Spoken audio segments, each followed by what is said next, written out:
Good morning. That's right. Good morning. Yet another round of tornadoes hitting the south, and dozens have been killed. It is a mess in many states right now. We're hearing that the worst damage is in Alabama this morning, and that is where there's literally a path of destruction that has been left behind. Inez Ferre is in Tuscaloosa, Alabama. She's joining us now from the scene with the very latest. And Inez, it is quite a mess out there. We've seen just more damage than we can imagine this morning. I'm standing in one of the hardest hit areas in Tuscaloosa, Alabama, and you can see behind me what used to be single-family homes. All that's left now is rubble. Fierce storms plowed across the southeast late Wednesday into Thursday morning. Alabama bore the brunt of it. Dozens are confirmed dead. At least 15 were killed in Tuscaloosa alone when this mile-wide tornado touched down. My heart was racing because you see, things like that in movies and everything, but you never see anything like that, in real life. In Birmingham, the mayor described the situation as total devastation, a sentiment echoed around the state. President Obama has signed a disaster order paving the way for Alabama to receive federal manpower and money for the cleanup. As darkness fell across the border in Georgia, residents were not taking any chances. We heard the sirens going off, and we were watching TV and said to seek shelter, so we came up here and found the closest strong building. They were right to run. Buildings and homes were destroyed, and the number of casualties is climbing.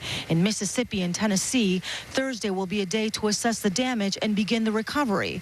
Across the region, despite the destruction and tremendous tragedy, there is hope. The real recovery will be seen in the relentless spirit of our citizens, demonstrating that our strength and our faith will overcome all, even in this darkest hour. And throughout the night and into the morning, search and rescue teams have been combing through this area, trying to see if the people living in this neighborhood made it out alive. Live in Tuscaloosa, Alabama, Inez Ferre. Now back to you.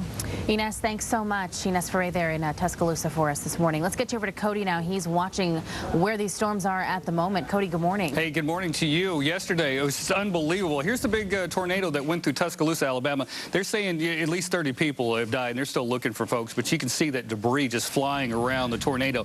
Now, this particular tornado went across campus. If you're familiar with Alabama football, of course everybody is, this thing went 2.5 football fields away from Bryant-Denny Stadium. The reason I say why this is important, because Bryant-Denny Stadium, centrally located on the campus, there's a lot of dorms around this. Okay, so as you go on YouTube today and you start looking at clips of videos, a lot of these are coming from kids that were staying in the dorms. Matter of fact, here's some of the buildings right there from not Bryant-Denny, but that's some of the campus buildings right there. This tornado was massive, and they're pretty lucky. I know over 30 people died. It could have been a lot worse because it was heading right towards the dorms, and then it kind of took a spin. But look how wide that thing and the path of destruction. This thing moved all the way through Alabama. As far as northern Alabama, where my folks live, they had a couple tornadoes there. This whole line is still kind of together. Look at this nasty line right here, and notice how you're starting to get a little bow right here. Whenever you see a little bow like that in the radar loop, that means that's where the strongest winds are. Probably a tornado might be trying to form right there. So we're just watching that. Also, some nasty line of thunderstorms right now moving into parts of South Carolina. So this storm is not done quite yet. Back in Alabama, things are a lot quieter. Talked to my family late last night and said everything was okay. Just they were out without power all night long. But this thing is still holding together and not quite done. Oh, look at that. Lisa, could you zoom in just real quick right there? Yeah, look at that line right there. See those dark purples and everything, and see how you kind of get those little looks right there? That's what we look for to see tornadic activity, and I bet you we're going to see some more in parts of South Carolina today, maybe in parts of North Florida as well. Okay, back to you. All right, Cody, thanks so much. We appreciate it. We'll check back with you in just a bit.